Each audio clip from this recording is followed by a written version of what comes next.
Hi guys, it's markabusi here and we're back with another song reaction, and today we're going to be doing the new song from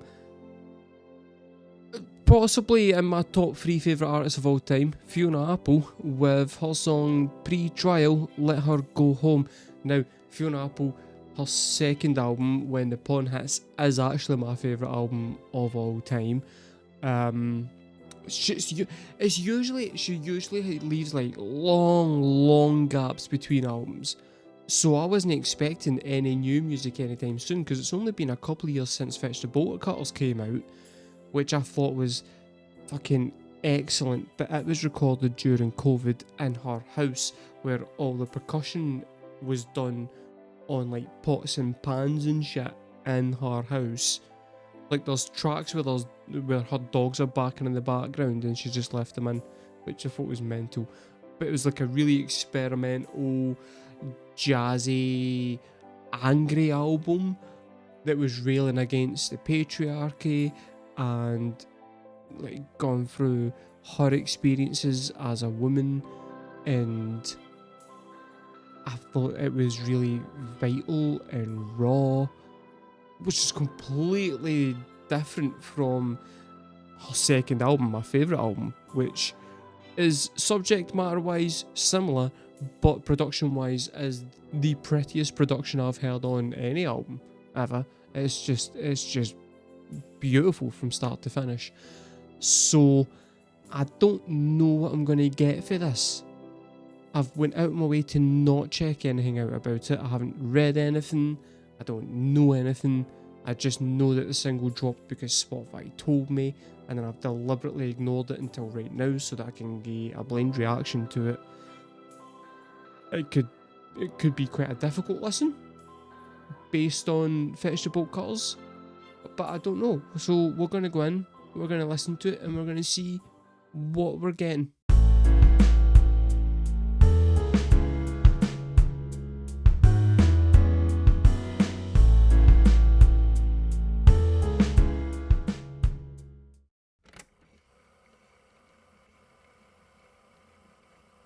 Okay.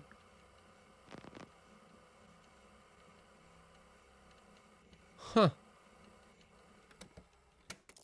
They wouldn't let her, they wouldn't let her, they wouldn't let her go home. They wouldn't let her go home, they wouldn't let her go home, they wouldn't let her go home, and now there's no more home.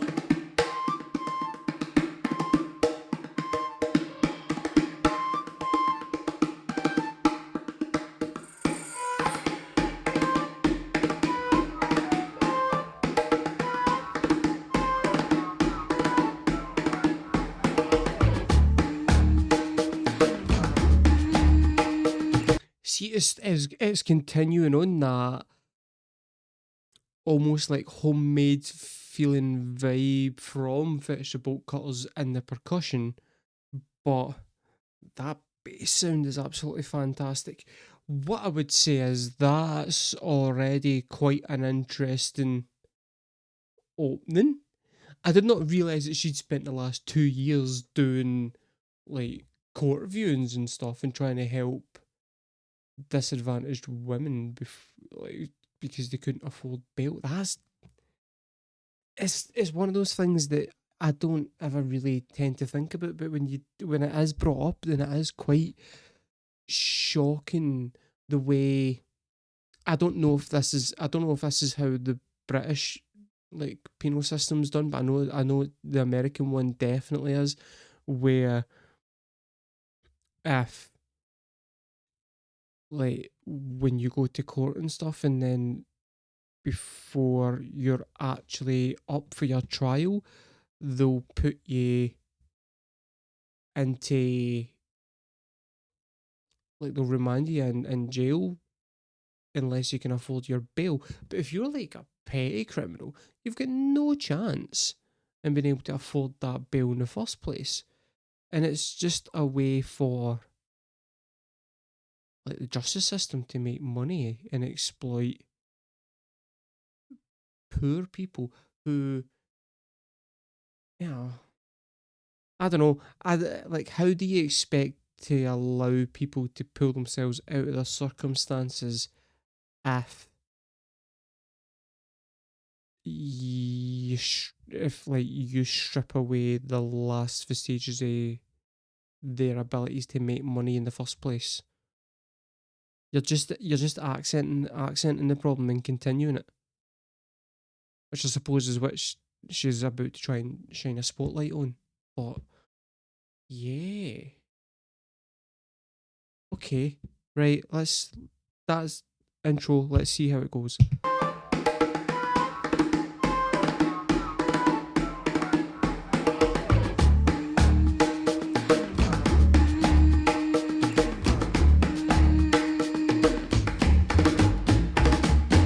She took on extra shifts, still couldn't pay the bill. No danger, no flight risk, but she will stay in jail. She was not convicted of anything. She was not convicted of anything. Won't you let her go home? Won't you let her go home? Won't you let her go home? At home she's got 2 kids, and grandma needs her care. Who packed the lunch, you give meds if she's in jail, not there.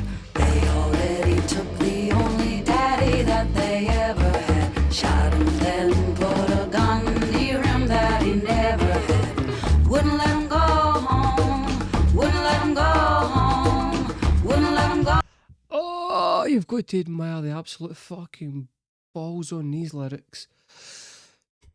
One of the reasons When the Pawn Hits is one of my favourite albums is the lyricism of it and the way that it's the cadence and the rhythm of her lyrics that she uses.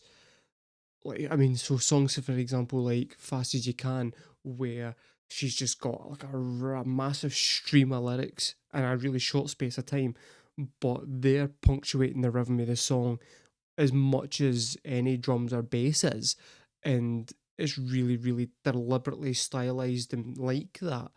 And she can do that like really, really well, but as she's gotten older, kind of dropped that a wee bit and more focused it towards just hard hitting lyricism. So so for example here where every word, there's nothing flashy in there. There's nothing that's in there for like poetic license in any way, as she is telling you exactly what she thinks, and it's so to the point that it's kind of fucking jaw dropping. Cause I don't expect that in a song. I always expect some kind of artistic license. I don't expect black and white facts. And to tell the story in such a succinct way, it's quite it's quite jarring. But yeah, okay, right. Then put a gun near him that he never had. Wouldn't let him go home, wouldn't let him go home, wouldn't let him go home. 2 months the rent's past due, and grandma took a fall. The kid's been missing school, to see her at the hospital. When the teacher saw that they were not in school again today, she called CPS, and CPS then took the kids away. Wouldn't let him go home, wouldn't let him go home, wouldn't let him go home. Inside the news hits hard, she's never been more alone. Can't afford a new phone card, besides nobody's home. Shame and isolation, economic deprivation. And there's no more home, and there's no more home, and there's no more home.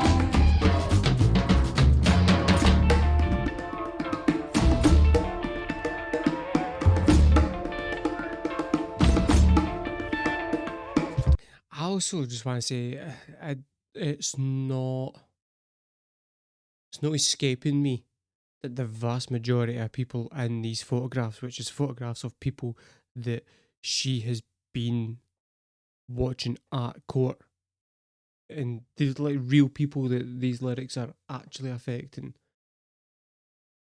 are African American. And the details of what she's saying in the story just kind of shows how the entirety of the American system is set up in such a way to keep African Americans in their place. And like, and also poor white people, like, but you know, it disproportionately affects African Americans, obviously, based on just the fucking photographs. But it's like you take into like the justice system, but then the healthcare system, where any kind of slight, well, any kind of like injury or anything then completely financially corrupts you, and like the education system, how shit fucking child protection services is.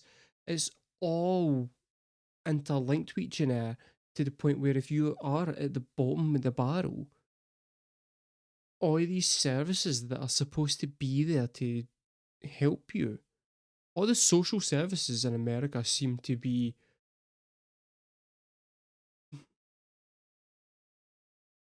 corrupt, but I'm no meaning corrupt in the way that like Nixon was corrupt.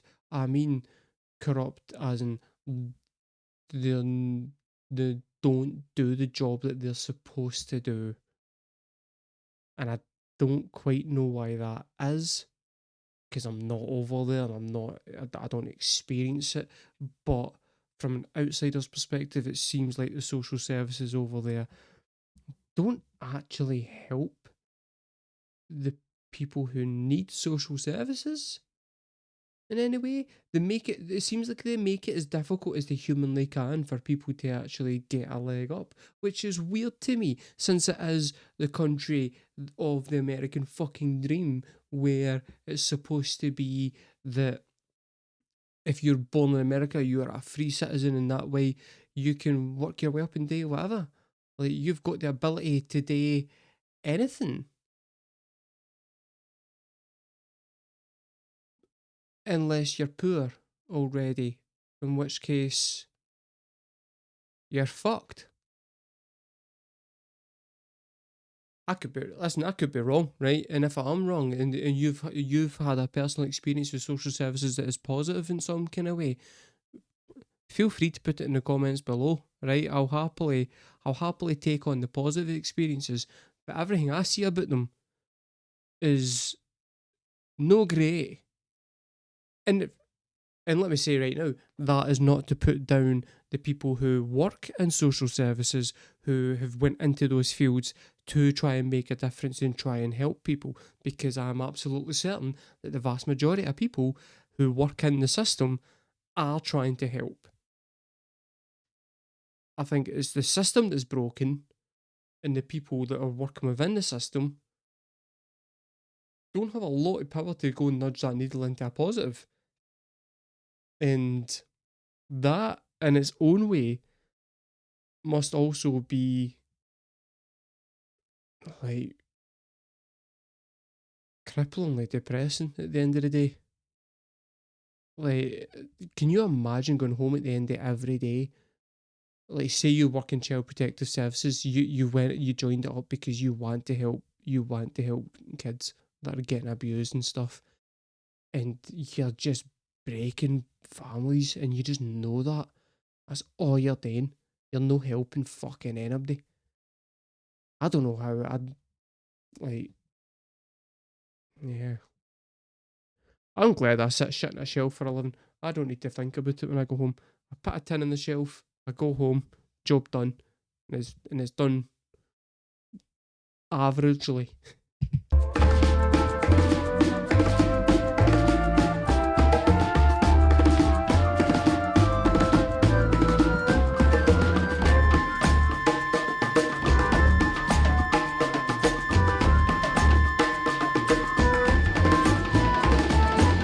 Preliminary hearing shot. this is the cop. He doesn't even show in court, and all the charges get dropped. What the fuck's the point of all the fucking hell you put her through? Took her whole world away and set her up to start round two. Wouldn't let her go home, wouldn't let her go home, wouldn't let her go home. And now there's no more home. They wouldn't let her, they wouldn't let her, they wouldn't let her, wouldn't let her go home. They wouldn't let her, they wouldn't let her, they wouldn't let her, wouldn't let her go home. Wouldn't let her go home, wouldn't let her go home, wouldn't let her go home. And now there's no more home. I thought that this was like a single for like an upcoming album, but I don't think it is. I think that it's like a single that she's done for a charity to kind of showcase a light on this particular issue that's obviously something that's quite kind of close and personal to her, and that's fucking brilliant. Like a really powerful song, a really powerful message, and hard-hitting lyricism. It kinda, production-wise, it's somewhere between Extraordinary Machine and Fetch the Bolt Cutters. Percussion-wise, it's purely Fetch the Bolt Cutters. I like the some piano in there, because that is what she's known for, but she seems to be taking a step back away from doing piano songs and moving more into just weird kind of experimental type stuff. So yeah, but that was fairly hard hitting. Yeah, I'm not gonna lie. Guys, let me know in the comments below, what did you think of that song? Did you like the song? Did you not like the song? What did you think of the message? And again, like I said, if you've got any positive experiences with the American social security system, then feel free to put them in, because you need some light in amongst the dark. But yeah, I've been Markabusi, guys. That was Fiona Apple with the song Pretrial, Let Her Go. Thank you very much for watching, and I shall see you next time.